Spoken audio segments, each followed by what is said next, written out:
Hi YouTube, FT here, and welcome to video number 9 of 10.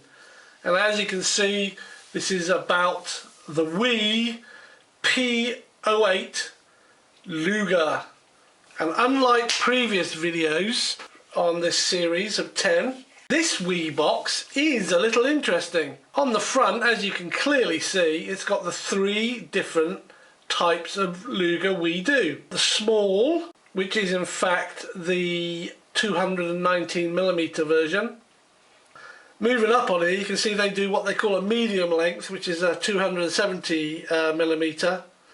That is in fact a navy version of the Luger.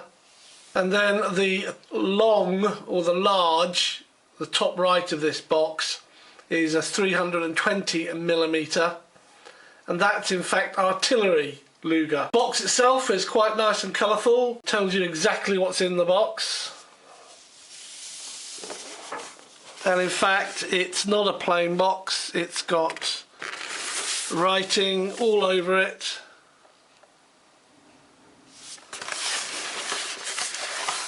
The reason for this is, of course, this is not, as can clearly be seen by these warning signs here, this is not purely for the European market. So enough about the packaging, let's get inside. So here we have the manual. P08 gas powered airsoft gun. This happens to be the standard or the small. Then on the back they show you the other 2 versions, and they mark the medium and large, which in fact they are navy and artillery.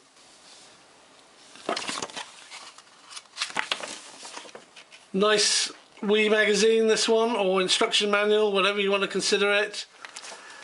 Photo picture here with the parts listed. The instructions and the diagrams with the instructions are for a Luger. So the translation into English is not brilliant, but you do get the idea. Shows you how to get to the hop-up and how to adjust it. You do have to field strip this to get to the hop-up, and they have disassembly and reassembly basic instructions there, and a bit about maintenance where you need to lube it here.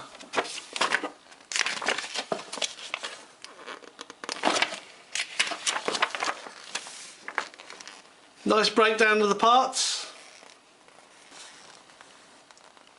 and of course they've got a slightly different breakdown diagram for the upper barrel, or the upper slide and barrel for the large and medium.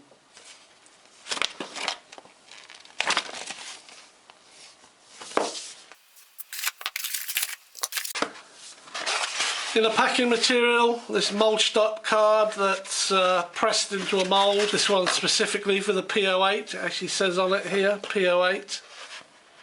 And again, this will be universal, so it will cater for all 3 sizes of the P08.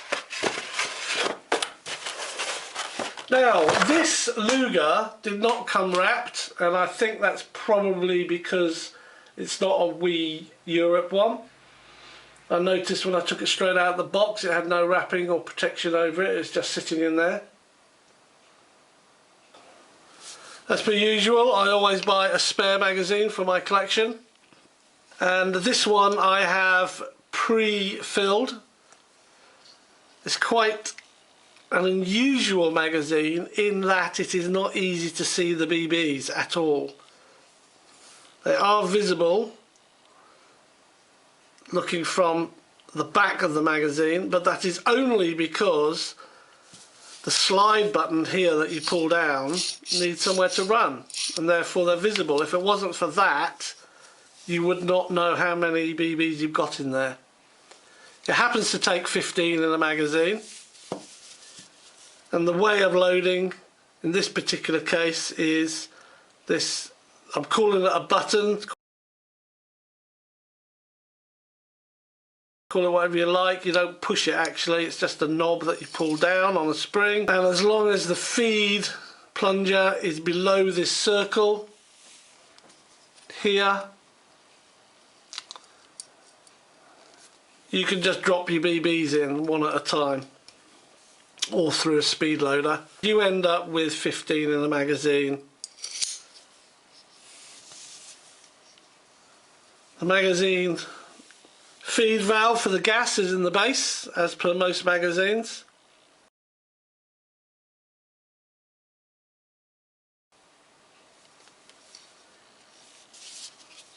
I have been told that these magazines are next to useless in that they do not hold much gas at all. It is quite interesting that the valve mechanism here is one I have never seen before. Most valves you can actually take out of the magazine without stripping it down, but on this one it looks as if you would have to undo these screws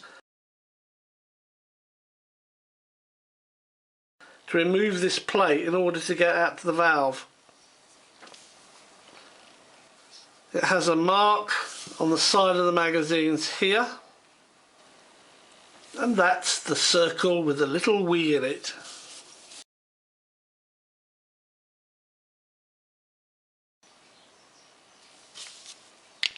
So let's look at the Luger.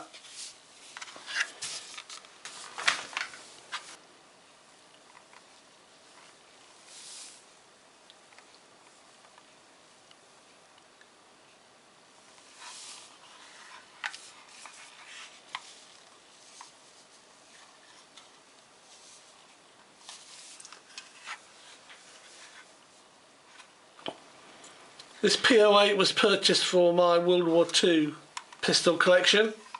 It could have been purchased for a World War I pistol collection. But, the markings on this one, it has a 15 on the takedown lever. It has a 15 on the side plate.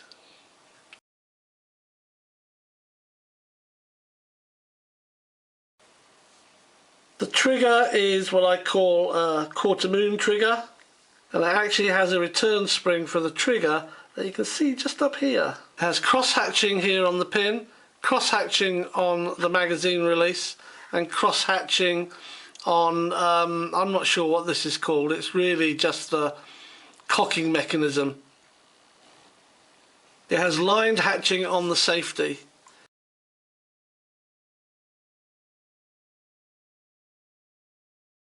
So this is the safety. It has a red here which is wearing away quite rapidly.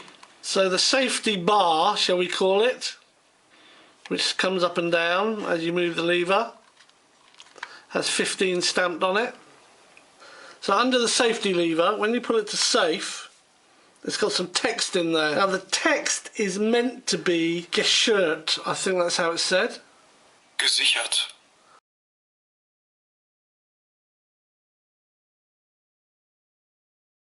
Gesichert. Which has several translations, but the one that's prevalent to this video is secured or safe.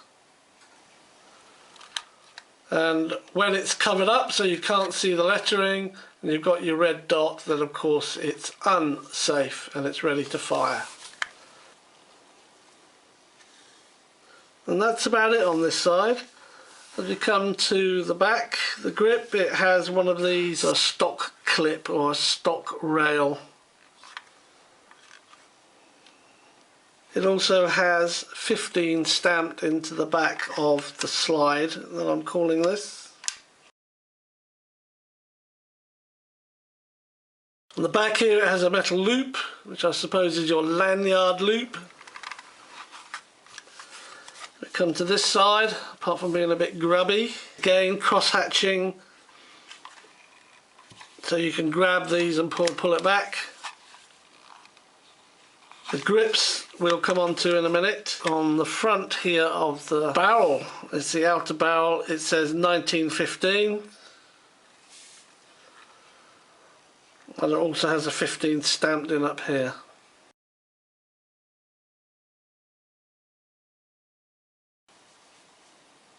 Very comfortable, very nice design. Those of you who follow my videos will know there is no way I am putting up with these black plastic grips. So we're going to do a live gripectomy here, and we're going to do it right now, and we're going to swap these out.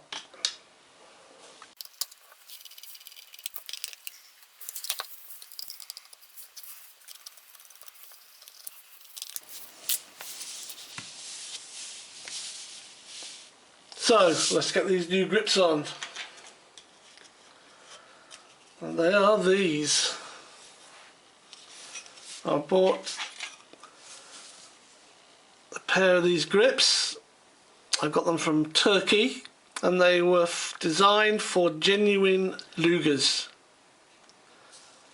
Therefore, I have made a video showing what I've had to do to these to make them fit. The fit is not perfect, but it's good enough for my display.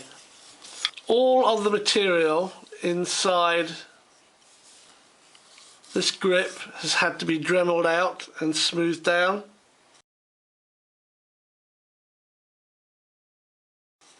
As well as some of the edging taken off.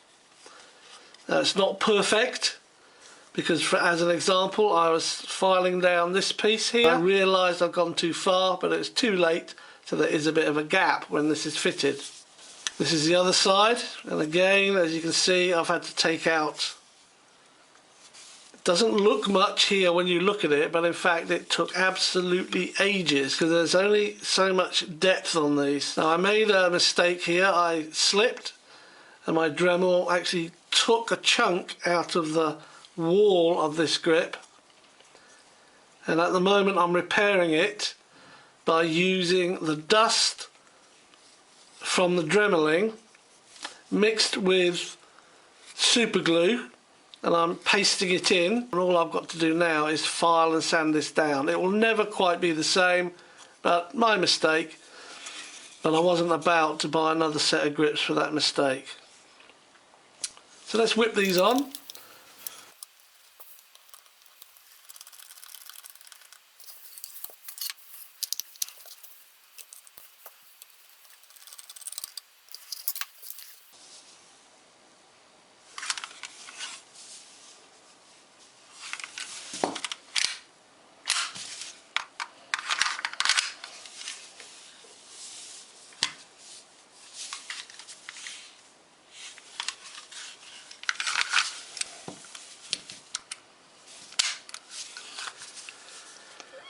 One criticism I have about this Luger is the safety lever is extremely easy to move. But there they are. I quite like them. I think they go really well with it. Set it off. So, field stripping this thing, what we need to do is take the pressure off the takedown pin. And you do that just by pulling it back a bit, and you can hold this up. And that will allow you to turn this pin downwards, which in turn allows you to take off the side plate, which just comes off like that. And then you can release and slide the whole lot forward. And that is about it. I have not gone any further than that as far as takedown is concerned. There's a couple of interesting features. It's obviously got something to do with the mechanism. Here is your gas feed and your nozzle. They've got this piece of lead here, which I suppose helps with the kickback. But you'll notice this is the inner barrel here, and this is where your hop up is. You put an Allen key through there and adjust the hop up. Now if I hold the inner barrel in place and pull back, you can see the nozzle. But the inner barrel is sprung loaded itself, so if I let go gradually, you'll see it just comes out. And you can see the spring here.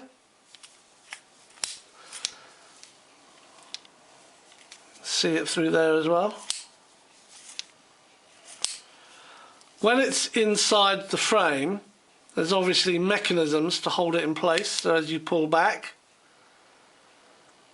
the nozzle can pick a BB up and feed it into the inner barrel.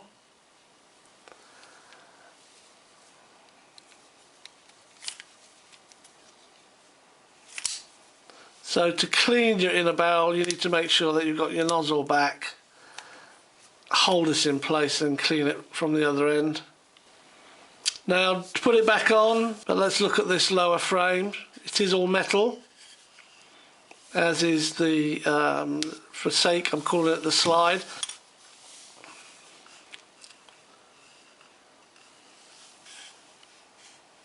So we need to make sure that we put the slide on from immediately point here and here where it meets the frame, and you can only go so far. It will not go any further. Now the reason for that is this thing here, if I can make it out. Don't know if I can get it in video. Here, sticking up. Now that is part of the firing mechanism, which is connected to these strips. So in order to move that out of the way, you need to push at the front here of this strip, which moves this part inwards, and it moves it just enough so it will go down into the frame. So I'm pushing here and it will slide back. You slide it all the way back till it stops. You slot the plate in by putting this little flange it has on it here into the frame first, and then it will just slot into place. Like that. And then slide up the locking pin and you're ready to go. Because of the design of this Luger, it doesn't actually have a slide lock or an external slide lock, so I thought the best way to see how this fires is to load a magazine up with 15 rounds, take it outside in this freezing weather and see what it's like. So let's go do it. Okay, sorry about the bird noise, that'll soon stop no doubt when I fire, but there it is. Now in order to put the magazine into the actual Luger, you have to cock it first on this particular model, and it's only a function of the Airsoft. The real one isn't like that.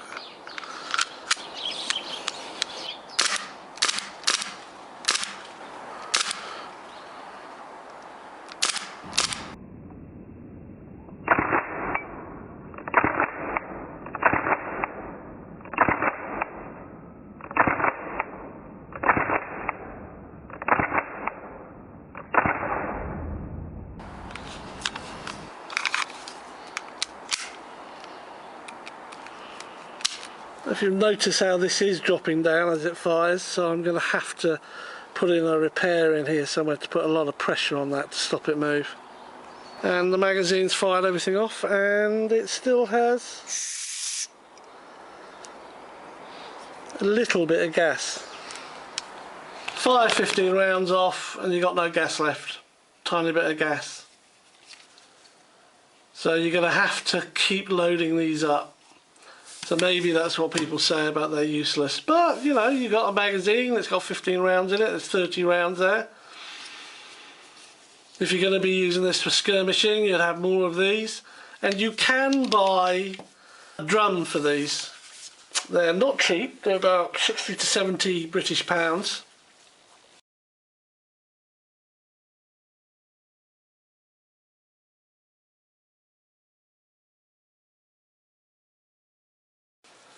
But in Airsoft terms, this is pretty awesome. It's nice for my collection. I'm pleased I've got it. Going back to something I said while we were outside, it's a unique feature on this only, the Airsoft version, that you cannot load your magazine without first cocking the actual pistol. So you have to cock it in order for the magazine to go up and lock in place.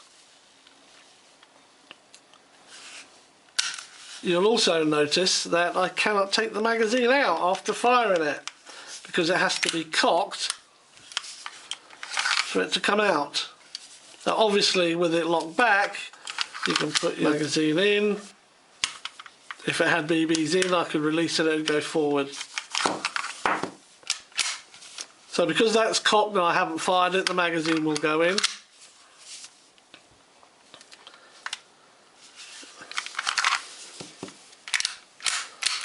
But the fact I've now fired it, the magazine will not go in.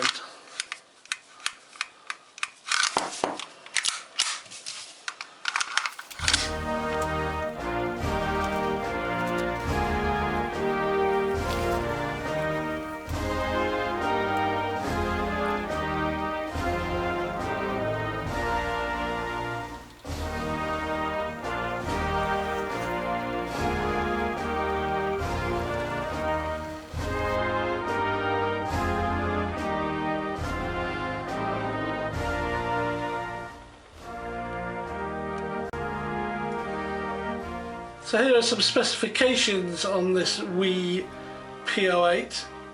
This actual model is the WE P001. It fires at approximately 320 feet per second.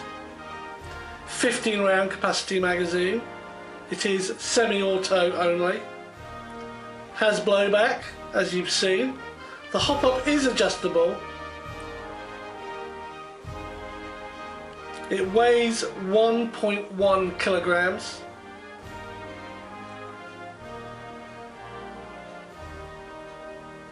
And I think it looks absolutely bloody awesome with my new grips on it.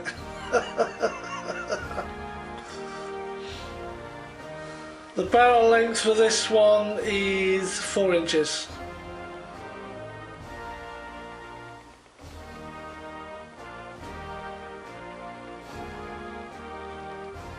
And being an all-metal frame, it's okay with red gas or ultra gas. I tend to use green gas most of the time, but I do have some Abbey red gas that I plan to use in it.